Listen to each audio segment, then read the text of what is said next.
everyone, myself Rajinder Kaur and I'm working with DICS as an IT trainer. So आज हम बात करने वाले हैं एडवांस एक्सेल टॉपिक के बारे में जो आजकल मार्केट में बहुत ज़्यादा डिमांडिंग में है। आप लोगों को पता ही होगा कि कंप्यूटर्स हमारी लाइफ में सबसे ज़्यादा नेसेसरी है एंड एडवांस एक्सेल आजकल उससे भी ज़्यादा नेसेसरी पार्ट हो चुका है हमारी लाइफ का। चाहे वो आपकी स्टडीज़ हो, आपकी जॉब हो, कोई भी आपका आईटी सेक्टर हो, अगर आपका खुद का बिजनेस है तो हम सबसे ज़्यादा किसको यूज़ करना प्रेफर करते हैं? एडवांस एक्सेल को। अब एडवांस एक्सेल में आपके बहुत सारे टॉपिक्स होते हैं। सबसे पहले आप स्टार्ट करते हैं मार्कशीट के साथ, जिसमें आपका बिल्कुल बेस तैयार होता है। लाइक जैसे आप सम का फॉर्मूला यूज़ कर सकते हैं, मिनिमम कर सकते हैं, देन सो ऑन। धीरे धीरे आप आगे बढ़ते हैं इसके अंदर इफ़ कंडीशन के साथ। लाइक अगर आपको कोई भी एक वैल्यू पास करवानी है तो अगर आप तो ट्रू कंडीशन यूज़ करना चाहते हैं या फॉल्स कंडीशन यूज़ करना चाहते हैं, अगर आप रिपोर्ट्स बनाना चाहते हैं, डैशबोर्ड्स क्रिएट करना चाहते हैं, पिवट टेबल्स एंड चार्ट्स का यूज़ करना चाहते हैं, तो इन सब चीज़ों का आप यूजेस सीखते हैं एडवांस एक्सेल के अंदर। चलिए गाइस, अभी हमने इसके यूजेस के बारे में जाना। अब हम बात करते हैं कि आप प्रैक्टिकली इस चीज़ को कैसे इम्प्लीमेंट कर सकते हैं। आज की पहली क्लास में हम बनाना सीखेंगे मार्कशीट। मार्कशीट के अंदर आपके बेसिक फॉर्मूलाज आएंगे, कैसे आप सम का यूज़ कर सकते हैं, मिनिमम का यूज़, मैक्सिमम का, रिजल्ट कैसे निकालना है, रिजल्ट में आप इफ़ कंडीशन लगाना सीखेंगे। तो चलिए अब हम इस चीज़ को प्रैक्टिकली करते हैं, बढ़ते हैं अपने एक्सेल। तो चलिए फ्रेंड्स, अब हम मार्कशीट को प्रैक्टिकली करके देखते हैं। आपके सामने स्क्रीन पे आपको एक डेटा दिखाई दे रहा होगा, जैसे मैंने इसके अंदर लिया है रोल नंबर, नेम, कोई भी 4 सब्जेक्ट्स आप ले सकते हैं। देन आज हम निकालना सीखेंगे टोटल, कैसे निकालना है, मिनिमम, जो भी मिनिमम मार्क्स होंगे, मैक्सिमम मार्क्स, एवरेज। देन हम निकालना सीखेंगे परसेंटेज, रिजल्ट एंड फिर एट द एंड ग्रेड। सबसे पहले आपको इन सारे स्टूडेंट्स को क्या करना है, 100 में से मार्क्स देने हैं। तो इसके लिए भी हम एक अपना फॉर्मूला यूज़ करेंगे। सबसे पहले आज हम निकालना सीखेंगे यहाँ पे इक्वल्स टू रैंडम बिटवीन। ठीक है, बाय नेम समझ में आ रहा होगा। ये आपको क्या करेगा, रैंडमली नंबर देगा। सबसे पहले क्या लिखा आ रहा है, bottom and top. Bottom and top, इसको हम क्या कहते हैं, पैरामीटर्स, कि आपको रैंडम बिटवीन के इन 2 पैरामीटर्स पर काम करना है। बॉटम लाइक आपको कोई भी लोएस्ट वैल्यू लेनी है एंड टॉप आपको कोई भी हाईएस्ट वैल्यू लेनी है। ठीक है, जैसे मैंने लिया है 25 एंड 90। देन आप इसको यहाँ से एंटर कर देंगे। तो आपके पास सबसे पहले एक रिया स्टूडेंट है जिसके मार्क्स आए हैं 35। देन आप इस चीज़ को कर देंगे ड्रैग। जैसे ही आप ड्रैग करेंगे, नंबर्स आपके बार बार चेंज होते रहेंगे। क्यों? क्योंकि रैंडम बिटवीन फॉर्मूला हमने यूज़ किया है। देन अगेन आप इसे यहाँ से ड्रैग करेंगे तो आपके नंबर्स चेंज हो जाएंगे। ठीक है, अब इसको ना ड्रैग करने के भी आपके पास 2 तरीके होते हैं। या तो आप माउस का यूज़ कर सकते हैं या फिर आप शॉर्टकट कीज़ का भी यूज़ कर सकते हैं। तो अभी तो हमने किया माउस के साथ, अब मैं आपको बताती हूँ कि आप शॉर्टकट कीज़ के साथ भी इसे कैसे यूज़ कर सकते हैं। सबसे पहले जैसे अभी राइट नाउ रिया कैंडिडेट के मार्क्स आ रहे हैं 88। देन आप सबको सिलेक्ट करेंगे shift plus down arrow and then for down fill आप यूज़ करेंगे कंट्रोल प्लस डी। ठीक है, देन शिफ्ट के साथ आप अपने बाकी सब्जेक्ट्स को सिलेक्ट कर लेंगे एंड अब हमें राइट साइड जाना है तो आप करेंगे कंट्रोल प्लस आर। अब मैं चाहती हूँ ये मार्क्स हमारे यहाँ पे फिक्स रहे, बार बार चेंज ना हो, उसके लिए हमें इसे फिक्स करना पड़ेगा। फर्स्ट ऑफ ऑल आप करेंगे कंट्रोल प्लस सी, जो कि होती है कॉपी की शॉर्टकट की। देन आप करेंगे control plus alt plus V, जो होती है आपकी पेस्ट स्पेशल की शॉर्टकट की। एंड देन आपको सिलेक्ट करना है यहाँ से वैल्यूज एंड ओके। अब आपकी ये जो वैल्यूज़ हैं बार बार चेंज नहीं होंगी। देन आपको यहाँ से सिलेक्ट करना है अब टोटल। अब हम सबसे पहले निकालना सीखेंगे टोटल। आपको कोई भी फॉर्मूला यूज़ करना है एक्सेल में, सबसे पहले क्या लगता है, इक्वल्स टू का साइन। सबसे पहले आप लिखेंगे यहाँ पे सम, ब्रैकेट करेंगे ओपन। ठीक है, देन आप यहाँ से अपने सारे सब्जेक्ट नंबर्स को करेंगे हम select, bracket close and enter. First person के आपके मार्क्स आ चुके हैं 174। देन आप इसको यहाँ से कर देंगे ड्रैग। अब ड्रैग करने के लिए आप माउस का भी यूज़ कर सकते हैं एंड आप शॉर्टकट की का भी यूज़ कर सकते हैं। जैसे मैंने राइट नाउ भी शॉर्टकट की का यूज़ करूँगी, कंट्रोल प्लस डी। फिर इसके बाद निकालेंगे हम मिनिमम। सो इक्वल्स टू, उसके लिए यूज करेंगे मिनिमम। अब उसमें मिनिमम की शॉर्ट फॉर्म हो जाती है MIN। इफ आप MIN पूरा भी नहीं लिखना चाहते देन आपके पास सजेशंस आएंगे। मुझे मिन यूज करना था, देन कीबोर्ड से you have to press tab दबाया, ब्रैकेट अपने आप क्लोज हो जाएगा। अगेन आपको यहाँ से सारे नंबर्स को सिलेक्ट करना है। इफ़ आप ब्रैकेट क्लोज नहीं भी करते तो ऑटोमेटिकली आप जब जैसे ही एंटर करेंगे ब्रैकेट आपका क्लोज हो जाएगा। तो अब इन नंबर्स में सबसे छोटी वैल्यू कौन सी है मेरी? 29। अब सैम की सबसे छोटी वैल्यू क्या है? उसके डेटा के अकॉर्डिंग 45। ऐसे ही राहुल 44। एंड जब आप इसे ड्रैग करते हैं आपके पास बाकी स्टूडेंट्स के भी नंबर आ जाएंगे। ठीक है, नेक्स्ट आता है maximum. So equals to max, then आपको यहाँ से सिलेक्ट करना है अगेन अपने सब्जेक्ट नंबर्स को और एंटर। अब आपके पास मैक्सिमम वैल्यूज आ जाएंगी। ठीक है, नेक्स्ट अब हम निकालना है एवरेज कि आपकी इन नंबर्स की क्या एवरेज बनती है। सो इक्वल्स टू आप यहाँ पे लिखेंगे average, then again you have to select the subject numbers और enter। अब आपके पास इनकी एवरेज लाइक आपकी परसेंटेज ही होगी, बट हम एवरेज का फॉर्मूला यूज करके करेंगे। अब मुझे निकालनी है इनकी परसेंटेज। सो इक्वल्स टू आप सिलेक्ट करेंगे यहाँ से total divided by total number of subjects.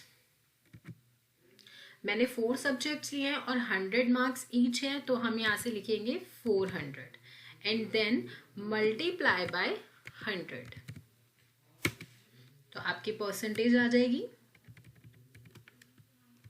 अब हमें निकालना है रिजल्ट कि कितने स्टूडेंट्स आपके पास होंगे एंड कितने स्टूडेंट्स आपके फेल होंगे। सो ये हम अपने डेटा के अकॉर्डिंग कंडीशंस लगाएंगे। तो आज हम सबसे पहले अपनी कंडीशन यूज करने जा रहे हैं जो कि होती है if condition. So in general terms if का मतलब होता है अगर, या तो आपकी वैल्यू ये वाली पास होगी या फिर आपकी वैल्यू दूसरी पास होगी। तो जैसे ही आपने इफ लिखा आपके पास पैरामीटर्स आते हैं logical test, value if true and value if false. तो राइट नाउ आप यहाँ पे क्या लगाएंगे? अपना लॉजिक, और हम लॉजिक लगाने वाले हैं टोटल पे। अब इस डेटा के अकॉर्डिंग मैं यहाँ पे अपना लॉजिक लगाने वाली हूँ कि अगर मेरा जो टोटल है वो ग्रेटर होता है किससे? 200 से।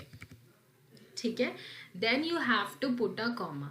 आपको सारे ही इन पैरामीटर्स में बताया गया है कि कहाँ पे आपको कॉमर्स पुट करने हैं, तो देन आप कॉमर्स पुट करेंगे। अब अगर आपको जो भी वैल्यू पास करानी है जो कि लिखा है वैल्यू इफ ट्रू, अगर ये जो आपने एक कंडीशन दी है वो ट्रू होती है तो यहाँ पे क्या आना चाहिए, क्या प्रिंट होना चाहिए? तो जो भी आपको वैल्यू पास करानी है उसे हम लिखेंगे डबल इन्वर्टेड कॉमर्स में। एंड मैं यहाँ पे देना चाहती हूँ कि ये क्या होगा? पास होगा। एंड डबल इन्वर्टेड कॉमर्स बात, अगेन कॉमा।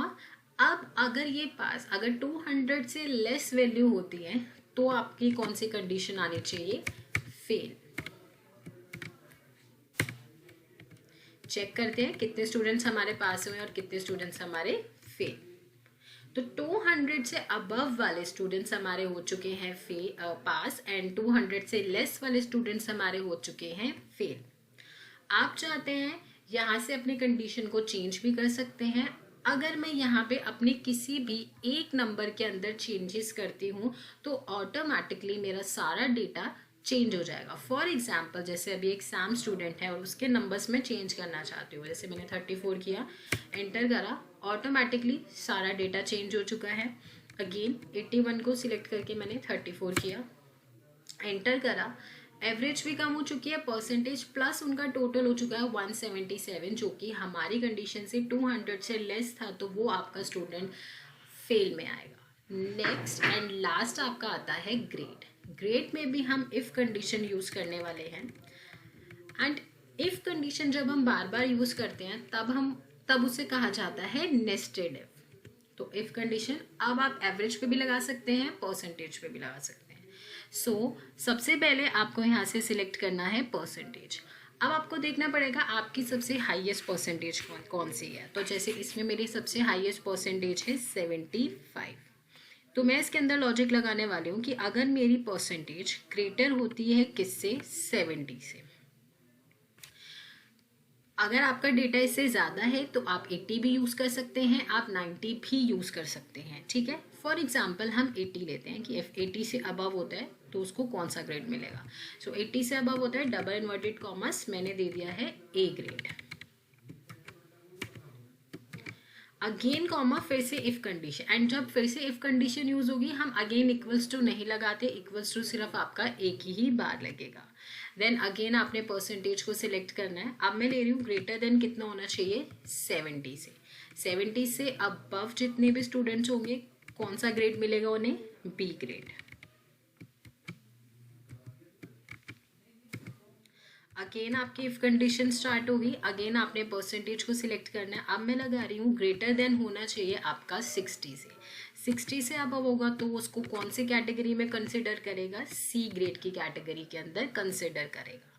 नेक्स्ट आप यहाँ पे 50 के लिए भी लगा सकते हैं, सो ऑन, जितनी आपकी वैल्यूज होंगी आप उस हिसाब से लगा सकते हैं। अगर आप इसके अंदर 40 अबव देना चाहते हैं, उनको सीधा डी ग्रेड देना चाहते हैं, आप डी ग्रेड भी दे सकते हैं। फॉर एग्जाम्पल मैंने दिया इसके अंदर if condition, again percentage greater than 40, comma, double inverted commas again and D grade. अब आपने एक चीज देखी होगी कि ब्रैकेट जितनी बार ओपन हो रहे हैं डिफरेंट कलर से ओपन हो रहे हैं। अब लास्ट कंडीशन जो भी 40 से लेस होगा उसको आप दे सकते हैं E grade, then double inverted commas में ये हो जाएगी आपकी false condition. If true condition में से कोई भी कंडीशन आपकी मैच नहीं होती तो एट द एंड वो आपको कौन सा ग्रेड प्रोवाइड करेगा, ई ग्रेड। अब जितने ब्रैकेट ओपन हुए हैं उतने ही ब्रैकेट आपको क्लोज करने पड़ेंगे। सो 1 2 3 एंड लास्ट वन 4th और एंड।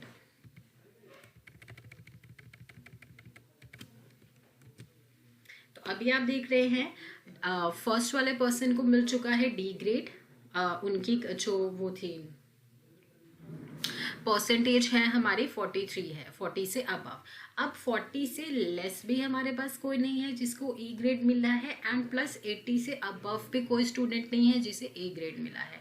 आप यहाँ से इसके अंदर सारी कंडीशंस को चेंज भी कर सकते हैं, प्लस अगर जैसे ही आपका डेटा पूरा चेंज होगा उस हिसाब से आपकी पूरी कंडीशन चेंज हो जाएगी। फॉर एग्जांपल यहाँ पे आपके हमारे पास एक स्टूडेंट है राम, हम इसकी पूरी वैल्यूज़ को चेंज कर देते हैं। जैसे मैंने 98 करा, जैसे ही 98 करा उनकी परसेंटेज 80 से अबव हो चुकी है और उनको कंसिडर कर रहा है वो ए ग्रेड के अंदर। नेक्स्ट इफ आप कोई और कंडीशन यूज करना चाहते हैं तो यहाँ पे आप दूसरी कंडीशन का भी यूज कर सकते हैं। फॉर एग्जाम्पल हमारे पास एक स्टूडेंट है ईशान, अगर आप इनकी वैल्यूज को कम करना चाहते हैं तो यहाँ पे आप इनकी वैल्यूज को कम करके भी देख सकते हैं कि जो हमने उनको लॉजिक दिया है क्या वो फुलफिल हो रहा है या नहीं। तो जैसे ही मैंने 12 दिया तो उनको ए ग्रेड भी मिल रहा है। सो इस तरीके से आप अपने मार्कशीट को क्रिएट कर सकते हैं। अब इसमें आप कंडीशनल फॉर्मेटिंग का भी यूज कर सकते हैं। फॉर एग्जाम्पल जैसे आपने इतने सारे डेटा को सिलेक्ट किया, अब इसमें जो भी आपके हाईलाइट करना चाहते हैं आप ग्रेटर देन आप यहाँ से कर सकते हैं। एक नंबर वो खुद से ही लेंगे, इफ आप उस कंडीशन के साथ ओके हैं देन आप ओके कर सकते हैं। अब जैसे मैं चाहती हूँ कि सारे जो नंबर्स हैं वो 85 से अबव वाले स्टूडेंट्स का कलर चेंज होना चाहिए, तो ऐसे ही आप यहाँ से कलर्स को चेंज कर सकते हैं। सो बाकी कंडीशनल फॉर्मेटिंग हम देखेंगे अपने नेक्स्ट वीडियो में। So thank you so much. If you like the video so to like and hit the subscribe button. I hope आपको हमारी वीडियो पसंद आई होगी। If you like our video don't forget to like, share and subscribe to our channel and press the bell icon to the future updates. Thank you, bye.